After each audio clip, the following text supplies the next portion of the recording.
Hello and welcome students. In this video, we will learn about topic 1, physical quantity and measurement. This is the first topic for the subject of physics for engineering. Under this topic, there will be 5 subtopics. So let's start with 1.1, standards of length, mass and time. In the field of mechanics, we use these three fundamental quantities, which are length, mass, and time. For each of these quantities, we will give symbols that we will use later on when we learn dimensional analysis. For length, we will use capital L, mass capital M, and time capital T. Other physical quantities can be constructed from these three fundamental quantities. Each of these fundamental quantity will have its own unit. In order to communicate the result of a measurement for a quantity, a unit must be defined. By defining units, it allows everyone to relate to the same fundamental amount. For this purpose, we will be using SI unit or System International Unit, which was agreed in 1960 by an international committee, and it will be the main system used throughout this entire text. The first fundamental quantity is length. The unit for length is meter, with the symbol of small letter m. The meter is currently defined in terms of the distance traveled by light in a vacuum during a given time. It also establishes the value for the speed of light in a vacuum. The second fundamental quantity is mass. The unit for mass is kilogram, with the symbol of small letter k and small letter g. The kilogram is currently defined as the mass of a specific cylinder kept at the International Bureau of Weights and Measures. The picture here shows a cylinder made out of platinum and iridium with a mass of 1 kilogram. The third fundamental quantity is time. The unit for time is second, with the symbol of small letter s. The second is currently defined in terms of the oscillation of radiation from a cesium atom.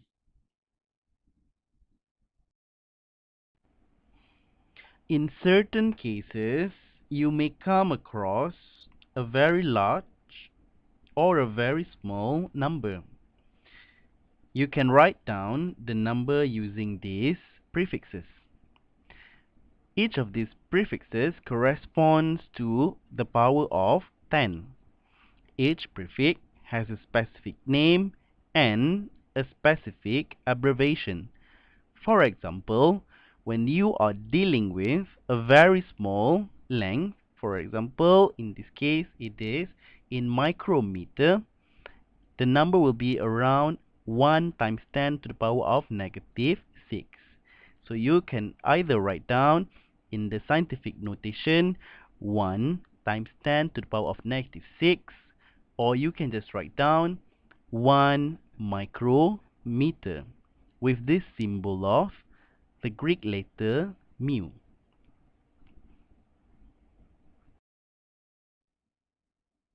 One point two, uncertainty in measurement. Every measured quantity has its uncertainty or reliability.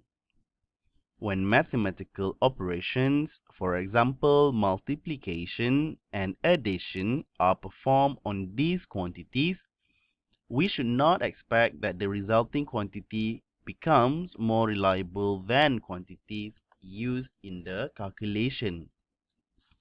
Two general rules are adapted.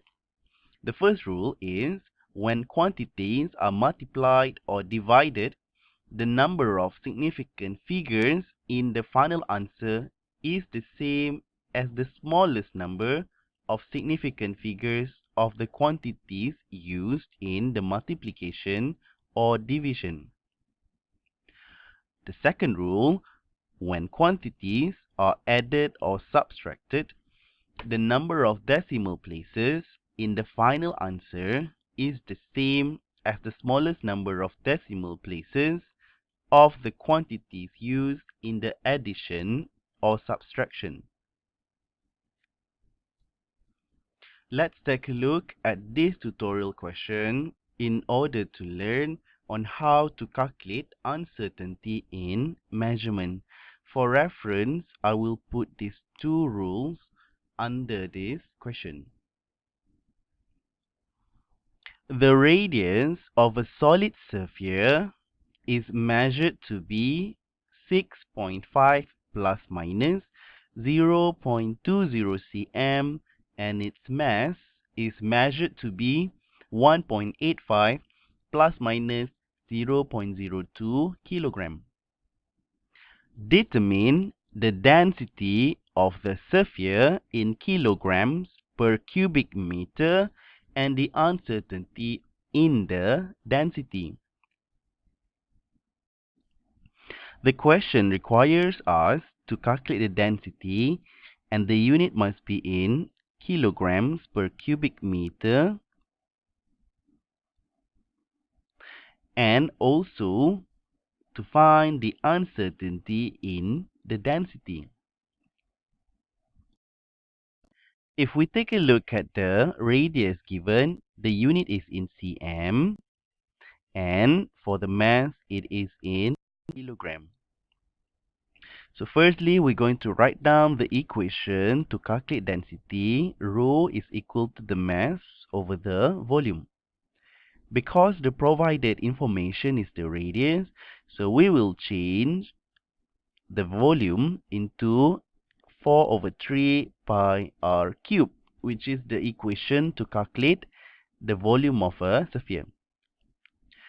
Now we can substitute the value. For the mass, it is 1.85 kilogram over 4 over 3 pi multiply with the radius. The radius, as you recall, is in cm. So we need to change to meter. 6.50 times 10 to the power of negative 2, and then we give power of 3 to the radius. The volume is equal to 1608.211077 kilogram per meter cube. Now we will calculate the uncertainty in the density. So firstly, I'm going to write down the equation that we use to calculate the density, which is rho is equal to m over 4 over 3 pi r cubed. To calculate uncertainty, we must firstly calculate fractional error. Delta rho over rho is going to be equal to the fractional error due to each of the parameter that we use. The first one will be the fractional error due to the mass, and then we're going to add with the fractional error due to the radius. Radius is to the power of 3, meaning that r multiplied with r multiplied with r, and because of that, the fractional error due to the radius will be written 3 times.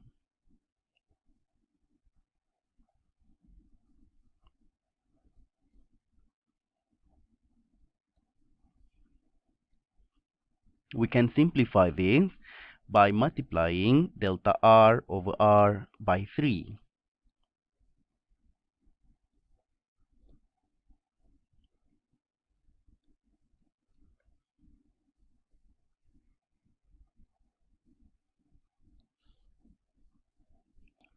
Now we are ready to substitute the value. For the fractional error of the mass, it is going to be 0.02 over the mass, which is 1.85, plus with 3 multiplied with the fractional error due to the radius, which is 0.20 over 6.5. The value for the fractional error here will be equal to 0.1031185, and then I'm going to multiply the density with this fractional error. Now remember that the density, as we calculated, is 1608.211077 kilogram per meter cube. So this value will be multiplied with the fractional error due to the mass as well as the radius. The uncertainty of the density will be 165.8363 kilogram per meter cube. Now we will be applying these two rules to our calculated values of density.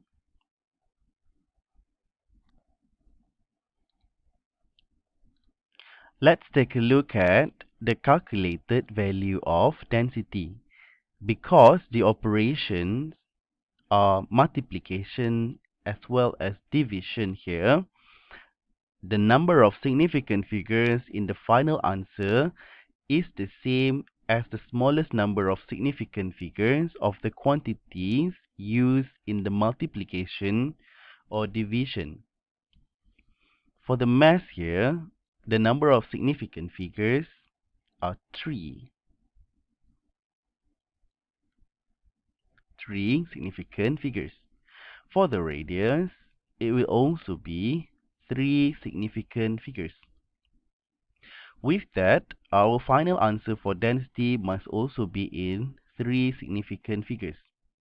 So I will be underlining the first 3 number, and then we need to round this up so that it suits these 3 significant figures.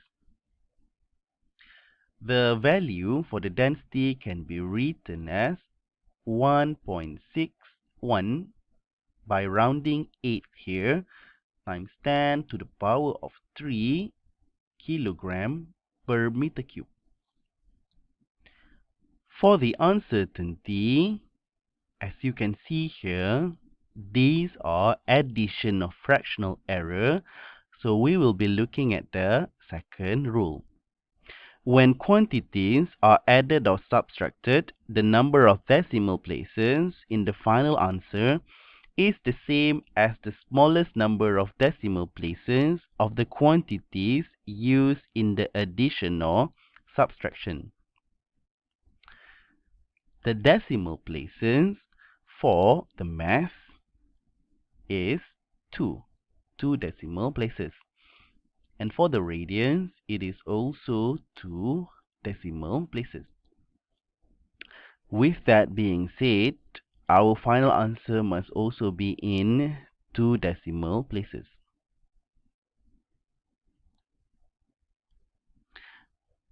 We can write down the density is 1.61 times 10 to the power of 3 kilogram per meter cube. For the uncertainty in density, we will write it down in the scientific notation as well as in 2 decimal places. So the uncertainty in the density is equal to 0.1658363 times 10 to the power of 3 kilogram per meter cube.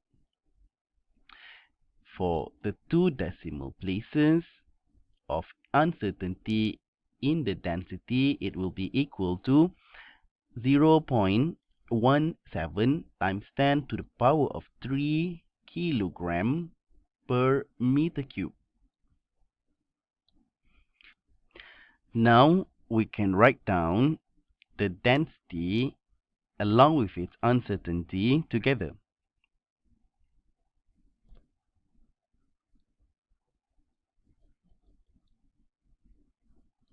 The density plus minus the uncertainty in the density is equal to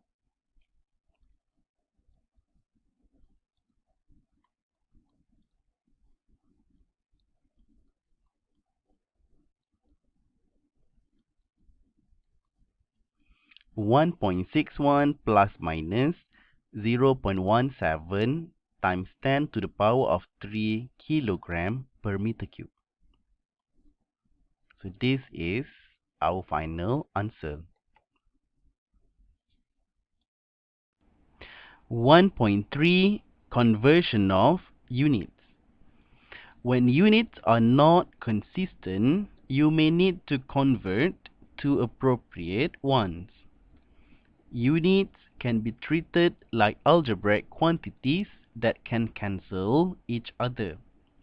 Let's take a look at this example when we want to convert 15-inch into the equivalent value in cm. We need to know what is the conversion for 1 inch, which is equal to 2.54 cm. Because unit can be treated like algebraic quantity, we can eliminate inch. So inch here divided by inch is equal to 1. So we are left with 15 multiply with 2.54 divided by 1 cm is equal to 38.1 cm.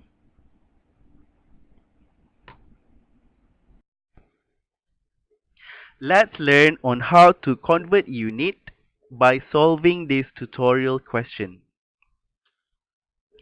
A worker is to paint the walls of a square room 8 feet high and 12 feet along each side. What surface area in square meters must she cover? Given 1 meter is equal to 3.28 feet. The dimension of the square room are given in feet. 8 feet high and 12 feet along each side.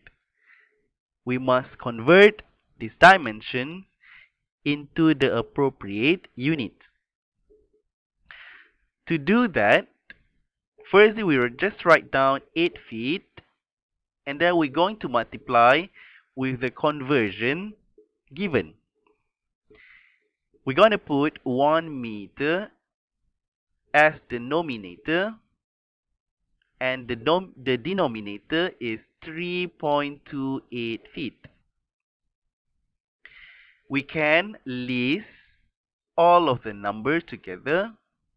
8 times with 1 over 3.28 and then write down the unit together, feet, which is here, multiply with meter over feet. So remember that the unit can be treated algebraically, meaning that we can eliminate them because feet over feet is equal to 1. So in the end, we are left with this numerical value as well as the unit, which is going to be in meter. So if you multiply 8 with 1 and divide with 3.28, the answer is 2.44 meter. Do the same method for the other dimension, which is 12 feet. Again, we multiply with the conversion 1 meter over 3.28 feet. And then we know that we can eliminate the feet. And then it is equal to 3.66 meter. The area of a single wall is the multiplication of this dimension, which is 2.44 meter, multiply with 3.66 meter. Numerically, 2.44 multiplied with 3.66 is equal to 8.93.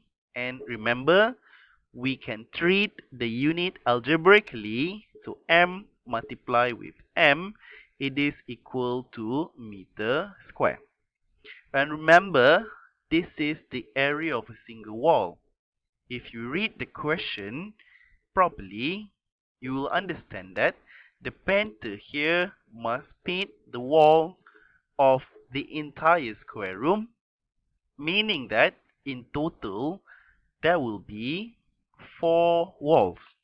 So 4 multiply with 8.93 meters square is equal to 35.7 meter square, and this is the correct final answer.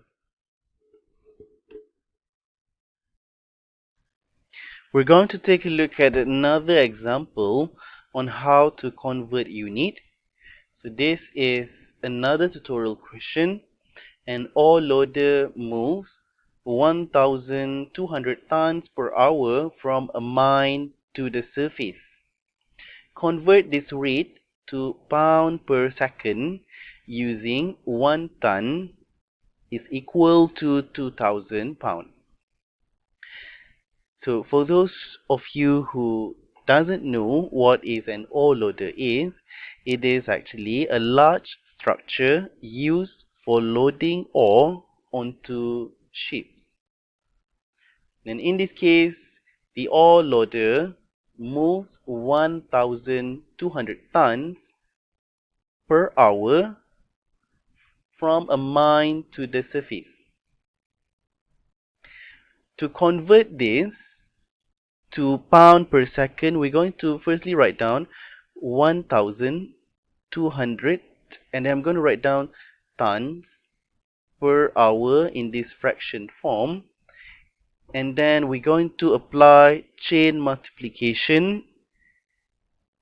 Firstly, we're going to convert ton to pound,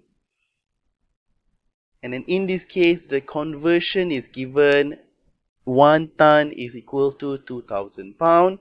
We're going to put the denominator as the 2,000 pounds, and the denominator will be 1 ton. As you can recall, we can treat the unit algebraically, meaning that we can eliminate ton with ton. So we're going to end up with pound. So now we have pound per hour, and then we have to change hour into second. So we're going to put 1 hour as denominator, and then it is equivalent to 60 minutes. But we don't want pound per minute, we want pound per second. So put another conversion, 1 minute is equal to 60 seconds. So we can again eliminate hour with hour and then minute with minute, and we're going to have the unit as pound per second.